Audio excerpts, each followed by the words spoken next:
Seattle's dawn was shattered by sirens. Streets that once echoed with commuter traffic turned into tactical zones. Flashbangs pierced the morning haze as helicopters circled above industrial parks. What happened when America's sanctuary city became ground zero in its war against the cartels? At precisely 4:37 a.m., the order came: execute Operation Take Back America. Within minutes, agents from ICE, DEA, and FBI stormed 11 targets across Seattle and Tacoma. Warehouses, suburban garages, and rented homes were breached simultaneously. The mission, 18 months in the making, exposed a Sinaloa command cell that had built an empire not at the border but inside U.S. soil. By the time dawn broke, 19 suspects were in custody, including 2 brothers from Sinaloa, Rosario Abel Wayne Camargo Bañuelos and Francisco Fernando Camargo Bañuelos. Behind them, a fortune in meth, fentanyl, and cash. Seized were 4,165 pounds of methamphetamine, 269 pounds of fentanyl, 23 pounds of cocaine, 6.4 pounds of heroin, and 23 firearms, some modified for automatic fire. Investigators estimated the fentanyl alone could kill nearly 7 million Americans. Reuters and the BBC confirmed the operation as one of the largest federal drug busts since 2001. Defense News described it as a domestic counter-narcotics strike with the precision of a military raid. Drones hovered over Seattle's skyline, scanning rooftops for heat signatures. Agents moved through corridors lit by strobing police lights, shouting commands in the language of war.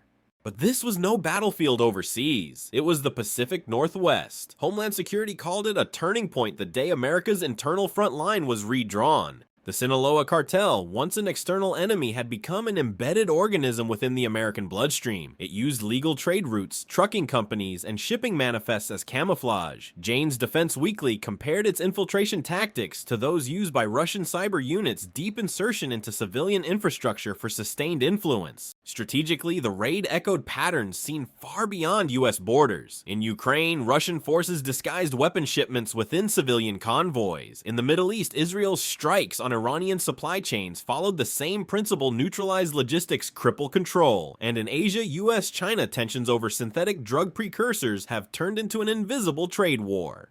The parallel was clear: 21st century warfare no longer relied on tanks and missiles, but on the control of information logistics and chemical agents. The fentanyl trade, just like cyber warfare or drone strikes, blurred the boundary between crime and conflict. Yet behind the numbers lay something far more human. In King County alone, over 1,000 people died from overdoses last year. Parents found their children lifeless in bedrooms, while emergency responders raced from one call to the next. Hospitals overflowed. Funeral homes ran out of space. As night fell again over Seattle, the question loomed: had the raid reclaimed the city, or simply revealed how deeply America's enemies had already moved in? The answer perhaps depends on whether the next battle will be fought in the shadows of the border, or in the alleys of our own neighborhoods. The empire inside America's borders was not built overnight. It evolved quietly, shipment by shipment, truck by truck, until it could no longer be distinguished from the nation's legitimate supply chain. Seattle had not imported the Sinaloa cartel. It had hosted its branch office.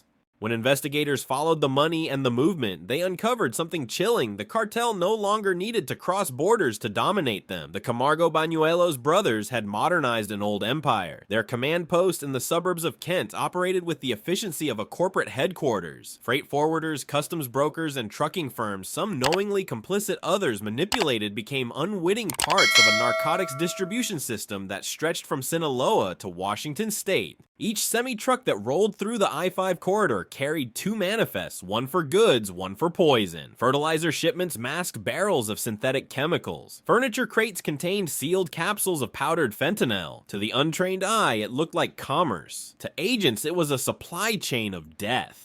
BBC analysts compared the Seattle case to European narcotics rings that use Rotterdam's ports as gateways for cocaine smuggling. The difference was scale. Here, the Sinaloa network operated like a multinational enterprise. They employed accountants, logistics managers, and translators. They tracked their profit margins with the same precision as a Wall Street firm. Homeland Security sources revealed to Reuters that at least 6 legal U.S. corporations registered as import-export firms were fronts tied to cartel-controlled entities in Mexico City. The brothers' strategy mirrored a global shift: criminal enterprises merging with legitimate markets to conceal illicit flows. In strategic terms, the cartel's adaptation paralleled wartime logistics. DW commentators noted that just as Russia camouflages military shipments as civilian trade to bypass sanctions, cartels now use the open market as their battlefield. Both depend on speed secrecy and the manipulation of global commerce. President Donald Trump, briefed on the Seattle operation, ordered the Department of Homeland Security to intensify internal security penetrations, a phrase previously reserved for counterterrorism operations. ICE command centers across the nation prepared for a new doctrine treat narcotics infiltration like foreign sabotage. The implications extend beyond Seattle. Across Latin America, cartels have evolved into hybrid powers, part militia, part corporation. Their influence rivals local governments. Jane's Defense Weekly drew comparisons between the Camargo operation and Iranian Quds Force tactics. Both rely on proxy networks that move money, weapons, and ideology under legitimate cover. The system worked until Operation Take Back America struck. It was not luck, it was patience. Undercover agents had infiltrated the network for nearly 2 years, posing as brokers and freight partners. They traced encrypted chats routed through servers in Germany and Singapore. Every message, every Bitcoin transfer brought them closer to the command hub. When federal teams finally converged, the brothers' empire collapsed in hours. Their seized ledgers revealed routes, shell accounts, and chemical suppliers. One page circled in red ink read, simply, "America is the market. We are already inside." That single line exposed the cartel's strategic doctrine control from within, not invasion from outside. As Washington officials hailed the arrests, analysts at The Guardian posed a darker question. If cartels now operate as corporations inside American borders, can traditional law enforcement still fight them as criminals, or must they be treated as insurgents? And if the lines between crime, commerce, and war continue to blur, where will America draw its own line? Money doesn't move like it used to. It no longer travels in briefcases or secret accounts, it hides in code. The Camargo Bañuelos brothers understood that better than most. Their operation thrived not just on narcotics, but on algorithms. Investigators soon discovered the invisible machinery behind their empire, a web of crypto wallets, shell corporations, and international transfers that transformed drug profits into legitimate investments. Using digital currencies like Monero and Ethereum, they funneled millions across the border without a single bank transaction. By the time agents traced one deposit, another had already dissolved into a different blockchain.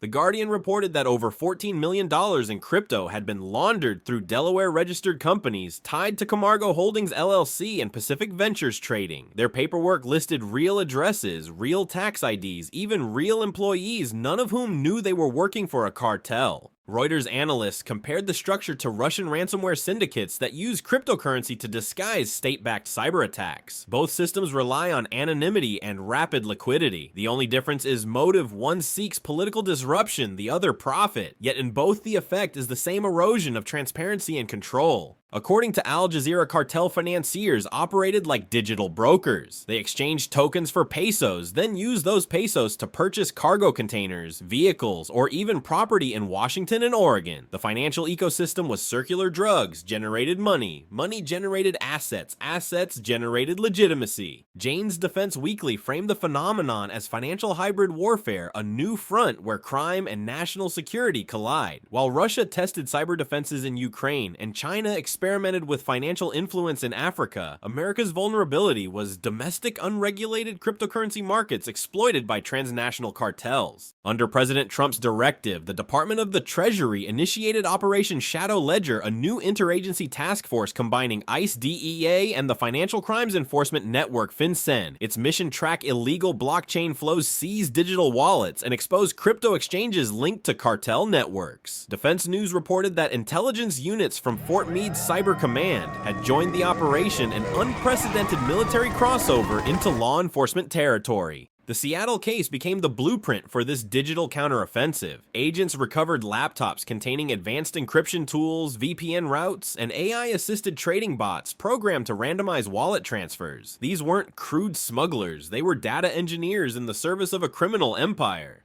DW noted that such sophistication echoes techniques seen in Chinese industrial espionage campaigns: layered obfuscation, rotating IPs, mirrored identities. In the eyes of investigators, cartels had evolved into non-state digital actors rivaling state intelligence in stealth. But this was not just about technology, it was about power. Every untraceable transaction eroded the state's monopoly on legitimacy, and in an era where wars are fought with information as much as bullets, financial invisibility becomes a weapon. Yet the implications stretched far beyond the Pacific Northwest. Across Europe, authorities in Germany and Italy have reported similar patterns: narco-crypto syndicates linking South American cartels to Balkan money launderers and Asian intermediaries. Global finance had become the battlefield and cryptocurrency its artillery. As ICE Director David Yost declared, "When we cut off the cartel's money, we don't just seize assets, we take away their oxygen." But even he admitted that every seizure triggers a mutation. The network learns, adapts, reinvents itself faster than regulation can respond. This raises the question haunting law enforcement from Washington to Warsaw. When criminals can move billions with a click and vanish into code, can any government truly keep up? Or has the world entered an age where the line between digital freedom and digital anarchy no longer exists? The war on fentanyl is not fought only in warehouses or encrypted servers. It unfolds in living rooms, classrooms, and emergency rooms, an invisible war that kills in silence. In Seattle, the human toll became impossible to ignore. Last year, Washington State recorded 3,477 overdose deaths, 3/4 linked directly to fentanyl. In King County alone, more than 1,000 people died, a number higher than the state's traffic and firearm fatalities combined. BBC correspondents described the crisis as a slow-motion catastrophe. Each dose was microscopic, yet potent enough to end a life within minutes. Federal lab tests confirmed that 5 out of 10 counterfeit pills seized contained lethal quantities of fentanyl. They looked harmless blue tablets stamped like Adderall or oxycodone, but they carried death in disguise. Parents found them in backpacks. Teachers discovered them in bathroom stalls. Medics found them beside cold, still bodies. Hospitals already stretched from pandemic fatigue faced a new wave of casualties. The Guardian Seattle Bureau documented morgues operating at full-capacity body bags stored in refrigerated trucks outside county facilities. "We've lost an entire generation," one paramedic told reporters. "They're not overdosing for escape, they're overdosing by accident." The DEA estimated that the fentanyl seized during Operation Take Back America could have killed 6.9 million people, twice the population of Washington State. That number became both a warning and a confession of failure. DW connected the crisis to global supply chains. Precursor chemicals from China shipped to Mexico, synthesized by cartels, then distributed across the US via legitimate freight routes. It was a transnational web laboratories and Sinaloa brokers in Shanghai and victims in Seattle. The network mirrored the complexity of modern warfare. Just as drones deliver missiles, global commerce now delivers death. President Trump, addressing the nation after the raid, called fentanyl America's chemical war. His administration vowed to invoke new trade sanctions on Chinese companies linked to precursor exports and expand the Navy's Pacific interdiction missions to intercept cartel shipments at sea. Defense News reported that U.S. naval intelligence has begun classifying fentanyl trafficking routes under narco-military surveillance protocols, placing them in the same category as arms smuggling or terrorism logistics. The strategic parallels were striking. In Ukraine, cities were bombarded into submission. In America, communities were eroded from within. In both cases, the objective was destabilization. Al Jazeera drew the analogy further, comparing fentanyl's societal destruction to Iran's proxy strategy in the Middle East, low-cost, high-impact warfare that bleeds an enemy slowly without triggering open conflict. But beyond geopolitics, the faces told the real story. Families across the Pacific Northwest posted photos of lost sons and daughters online, smiling full of life, each caption ending the same way: one pill. The grief transcended politics. Police, pastors, teachers, and doctors shared the same exhaustion.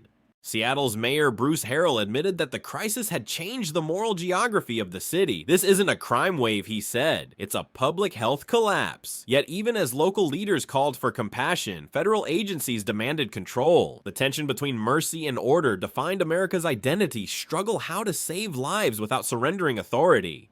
Reuters reported that since the raid, overdose calls temporarily dropped by 22%, but experts warned it was only a pause. The cartels would adapt, find new distributors, new routes, new victims. As twilight settled over Seattle's skyline, one question hung in the air like fog over Puget Sound: can a nation secure its borders when its greatest threat now comes from within? And if the next enemy wears no uniform, who will we become in the fight to stop them? By the weekend, the streets of downtown Seattle turned into a pressure cooker of anger and ideology. Protesters waved banners reading "Sanctuary for All" and shut down ICE. Across the barricades, counter-protesters held up photos of overdose victims and American flags. The air vibrated with chants, grief, and confrontation. The raid that began as a law enforcement triumph had ignited a political firestorm. At the heart of it stood a battle for sovereignty, Washington's sanctuary policy versus federal immigration authority. Hours after the operation, ICE announced its next move, a citywide crackdown on undocumented individuals suspected of aiding cartel logistics. Its statement was blunt: public safety cannot be optional. Seattle's Mayor Bruce Harrell pushed back hard, calling it federal overreach that violates the 10th Amendment. Backed by immigrant advocacy groups, he vowed that local police would not participate in deportation raids. Al Jazeera reported that his defiance transformed Seattle from a crime scene into a constitutional battleground. Under President Donald Trump, the administration responded decisively. The White House announced that federal funding for sanctuary jurisdictions would be reevaluated under the new Homeland Enforcement Directive. Trump framed it as a matter of national integrity, declaring no city should harbor those who undermine the safety of the American people. The conflict mirrored geopolitical tensions abroad. In Israel, government officials accused local municipalities of obstructing national security orders amid ongoing strikes on Iranian infrastructure. In Ukraine, cities like Kharkiv have faced similar friction, local governance clashing with central command during wartime enforcement. The same pattern emerged in Seattle, though the weapons were legal arguments, not missiles.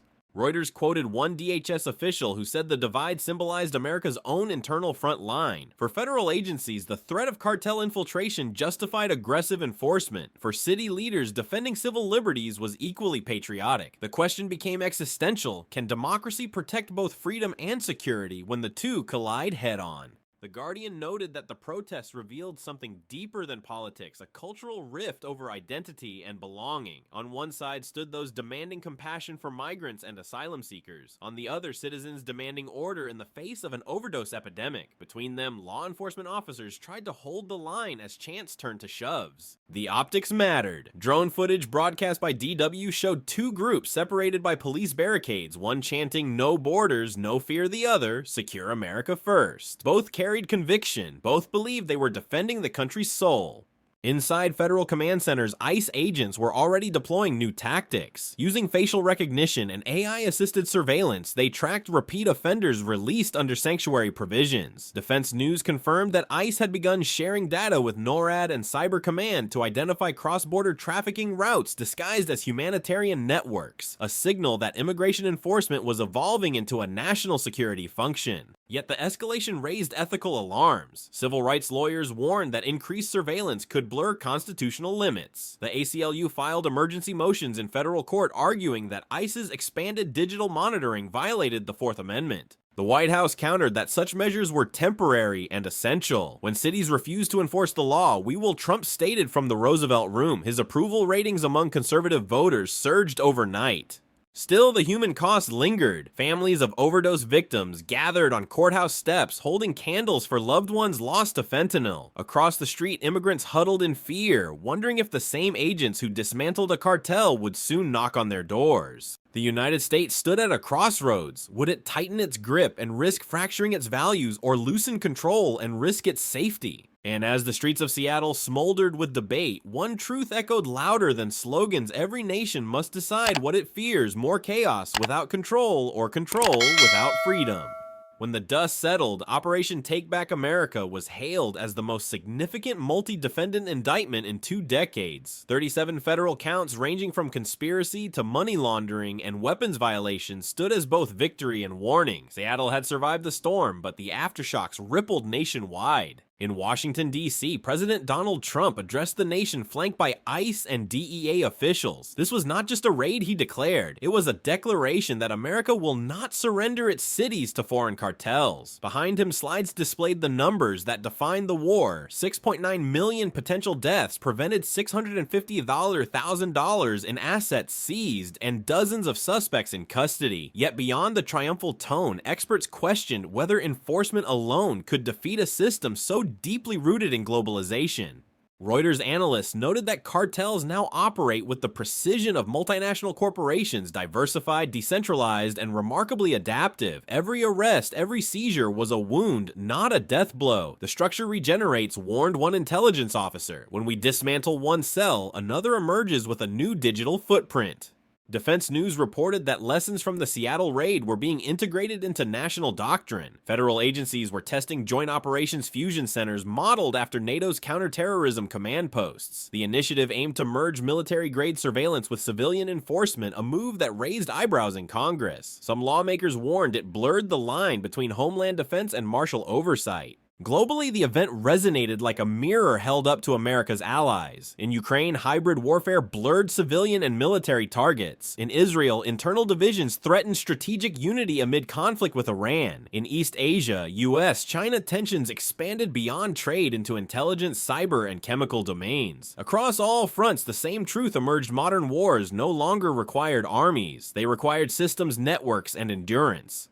Jane's Defense Weekly described the Seattle bust as a miniature of global asymmetry. A city once known for technology and innovation had become a case study in resilience and vulnerability, proof that the front lines of the 21st century could exist inside ordinary neighborhoods. But beyond geopolitics lay the human dimension. Inside courtrooms, suspects sat behind bulletproof glass silent as prosecutors read out charges. In neighborhoods still scarred by overdoses, parents planted memorials where their children had died. Some of the same officers who led the raids now volunteered at recovery centers, trying to heal the very wounds they'd uncovered. Al Jazeera documented the social divide left behind citizens torn between gratitude for safety and fear of government reach. The operation saved lives, one Seattle nurse said, but it also reminded us how fragile our freedoms are when fear becomes policy. ICE's regional director called it a necessary recalibration of authority. Critics called it a glimpse of a surveillance state in the making. Both statements carried truth. And so the question lingers: has America reclaimed its borders or simply redrawn them inward? For now, Seattle remains a warning. The raid proved that victory requires more than raids and indictments. It requires a nation willing to confront both its enemies and its own contradictions. The story of Operation Take Back America will not end in courtrooms or press conferences. It will continue in every debate about liberty law and the unseen wars fought in the shadows of freedom. Because in 2025, the battle for America's soul is no longer fought overseas. It's fought at home.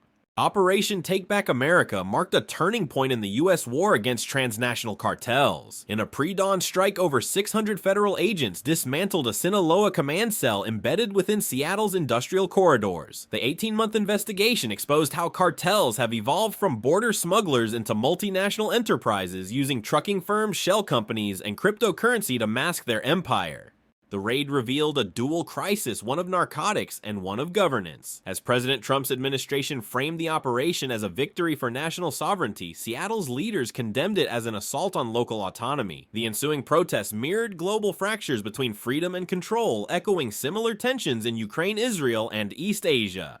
Yet the human toll remains the most enduring legacy. Thousands dead from fentanyl, families shattered, and cities divided between compassion and survival. The operation saved millions, but it also forced America to confront an unsettling truth. The war for its future no longer lies abroad. It lies within its borders, where security and liberty stand forever at odds.